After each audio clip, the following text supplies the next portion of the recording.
Барлықтарыңызға сәлем, құрметті достар, сіздермен бірге Азат Икрамұлы. Бүгін біз сіздермен ағзамыздағы өте маңызды эндокринді безбен сөйлесетін боламыз. Бүгінгі сабақта біз бүйрек үстіні талдаймыз. Бүйрек үсті бізде латынша глиандуля супрареналис деп аталады. Енді қарап отырсаңыздар, мынау бізде бүйрек, мынау бізде оң жақтық бүйрек, мына жақта сол жақтық бүйрек бар деп елестетеміз. Енді осы бүйректің бізде үстінде пирамида тәрізді орналасатын, ол бізде бүйрек үсті безі болып табылады. Жалпы бізде бүйрек үсті безінің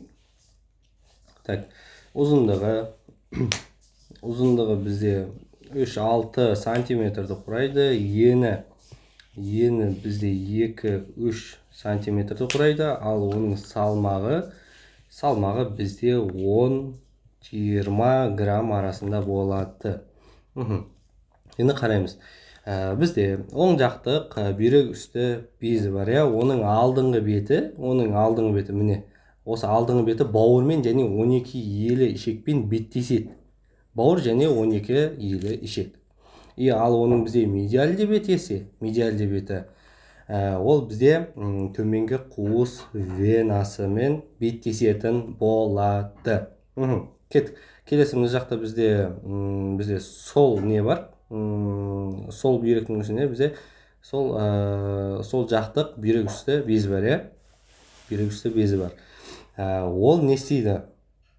Бізде сол жақтық бүйрек үсті безінің оның алдыңғы беті бізде ұйқы безінің құйрығы, асқазан және көкетпен беттеседі деп айтасыздар.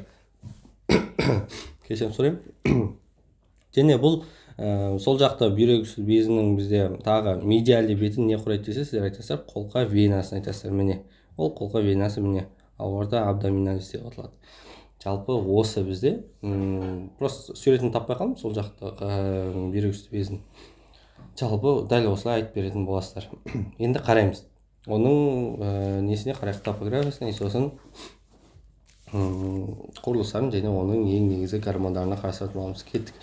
Ең бірінші мынау бізде оң жақтық бүйрек үсті безі, глиандуля супрареналис тексра деп аталады. Ең жақта солы бар, бізде глиандуля супрареналис синстра деп аталады. Ал оның төмен жағында бізде сол жақтық бүйрек және оң жақтық бүйрек және сол жақтық бүйректен тұрады.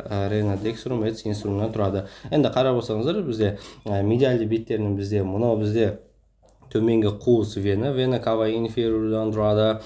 Ал мына жақта есе бізде сол жақтық бүйрек үсті безінің медиальды бетінде ол жерде бізде құрсақтық қолқа тұрады, аорта абдоминалистен тұрады.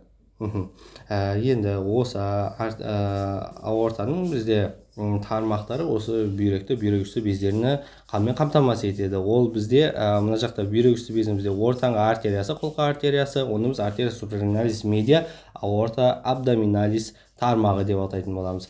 Міне болды. Ал мынау жоғарысында тұрған, бұл бізде бүйрек үсті безінің жоғарғы артериясы, төменгі көкетті артериядан келеді. Бұл тамыр бізде артерия супрареналис супериор, артерия френика инфериор бізде дәл осы бүйрек үсті безінің қанмен қамтамасыз етеді деп айтатын боласыздар. Сосын мына жақта бізде сол төменгі қуыс вена, оның өзінің кішілік тармақтарымен қанмен қамтамасыз етеді деп айтатын боласыздар. Жалпы осы. Енді төменгі оның несіне тоқталатын болсақ, анатомия құрылысына тоқталатын болсақ, ең бірінші мына жақта не орналасады? Мынау бізде бағана айтқан бізде орталық тамыр, вена централистен тұрады. Сосын бізде жоғары аймақ қарап отырсаңыздар, мынау бізде алдыңғы беті, фацис антериордан тұрады. Ал мына төменгі аймақ, бұл бізде бүйректік аймақ, фацис реналис деп аталады.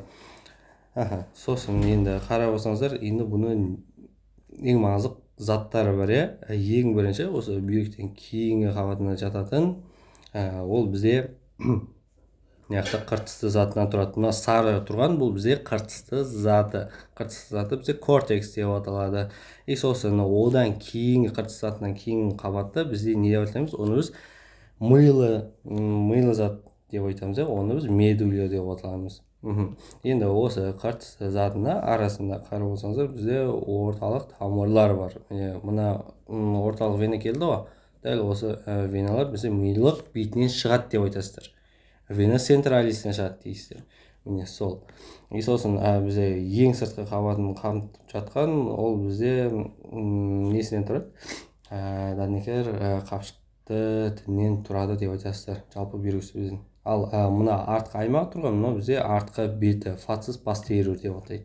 Жалпы осы бізде анатомия құрылысы енді бүйрек үсті безінің өзінің қыртыс затынан және мыйлы затынан бөлетін ең маңызды гормондар бар. Вот осыған тоқталайық. Міне, ал кеттік. Бізде айттық, қыртыс затынан тұрады и мыйлы затынан тұрады деп айттық. Енді кеттік, бірінші қыртыс затын қарастырайық. Қыртысты затында бізде не бар десе, сіздер айтасыз. Қыртыс заты бізде көбінесе ең маңызды осы кортикостероидты гормондарды өндіреді. Кортикостероидты гормондардың қызметі не десе, сіздер айтасыз. Бұлардың қызметі бізде гипофиз бен гипоталамустың қызметімен бір деп айтасыздар. Осылардың қызметтері бір-біріне ұқсас деп айтатын боласыздар. Кеттік. Кортикостероидты гормондар не істейді? Кортикостероидты гормондар өз кезегінде 3 топқа бөлінеді. Кеттік. Ең бірінші тобы ол бізде шумақты аймағынан бөлінетін гормон. Шумақты аймағынан қандай гормон өндіреді десе, сіздер айтасыздар. Минералды кортикоидтарды өндіреді деп айтасыздар.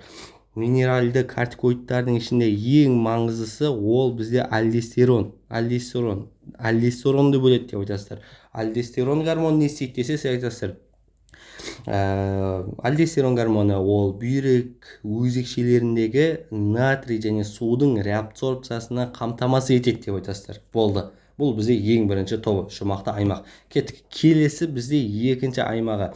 Екінші аймағы бізде будалық аймақ. Будалық аймақ қандай гормон өндіреді десе, сіз айтасыздар. Глюкокортикостероидтарды өндіреді деп айтасыздар. Глюкокортикостероидты гормондардың ішінде ең маңыздылары бізде осы бүйректе бөлетін, олар бізде міне гидрокортизон, кортикостерон, кортизол, гидроартизол гормондарын өндіреді. Жалпы бұл гормондар не істейді десе, қызметін айтса. Олардың қызметі бізде гормондарды, нәруыздар, көмір су алмасуын, нәруыз алмасуын, май алмасуыны ағзада реттеп отырады деп айтасыздар. Түсінікті ғой, глюкокортикостероидтар, кортикоидтар. Сосын бұл бізде екінші аймағы болды. Келесі бізде үшінші бөлімі ол бізде торлы аймағы. Торлы аймағы не істейді? Сіздер ағзада жыныс гормондарын өндіреді деп айтасыздар. Бүйрек үсті безінің қыртыс затының үшінші бөлігі ол бізде торлы аймақ болып табылады. Жыныс гормондарын бөлдіреді. Бізде ер адамдардың жыныс гормондары бізде тестостерон және андрогендерді өндірсе, ал әйел жыныс гормондары болса бізде эстроген және прогестерон гормондарын өндіреді деп айтатын боласыздар. Бұл бізде жалпы қыртысты затынан бөлетін ең маңызды ағзаға қажетті гормондар болып табылады. Кеттік. Келесі бізде мыйлы заты. Мыйлы заты бізде не істейді? Мыйлы заты бізде көбінесе хромофинді жасушалардан тұрады. Хромофинді жасушалардан тұрады. Не үшін хромофинді жасуша деп аталады десе, сіздер айтасыздар. Бұл жасушалардың құрамында не бар? Пигменттер бар. Ол пигменттер не істейді десе, сіздер айтасыздар. Хром тұзын көбінесе сарғыш, қоңыр түске бояғандықтан олар бізде хромофинді деп аталып кеткен деп айтасыздар. Түсінікті ғой, хромофинді жасуша не үшін хромофинді жасуша десе, сіз айтасыздар. Осы гормон өндіретін жасушалардың құрамында бізде пигменттер бар. Дәл сол пигменттер не істейді? Бізде олар бізде хром тұздарын сарғыш, қоңыр түске бояйды деп айтасыздар. дәл осы ерекшелігіне байланысты оны хромофинді жасушалар деп атап кеткен деп айтасыздар.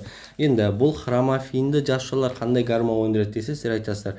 Хромофинді жасушалар бізде адреналин және норадреналин дейтін ағзамызда өте маңызды гормондарды өндіреді деп айтасыздар. Жалпы бұл адреналин және норадреналин қызметтері бір-біріне ұқсас келеді. Яғни олар не істейді бізде? Ағзамызда жүрек бұлшықеттерін жиырылтады, адреналин, босаңсытады, норадреналин. Сонымен қатар бізде қан тамырларының қуысын тарылтады, сосын бізде артерия қысымын арттырады деп айтатын боласыздар. Жалпы осы бізде бүйрек үсті безіне арналған сабағымыз. Міндетті түрде конспект етіп алыңыздар. Барлығын жазып алып, міне конспекттеріңізді күшейтіп алыңыздар. Назарларыңызға рахмет. Келесі сабақтарда кездескенше.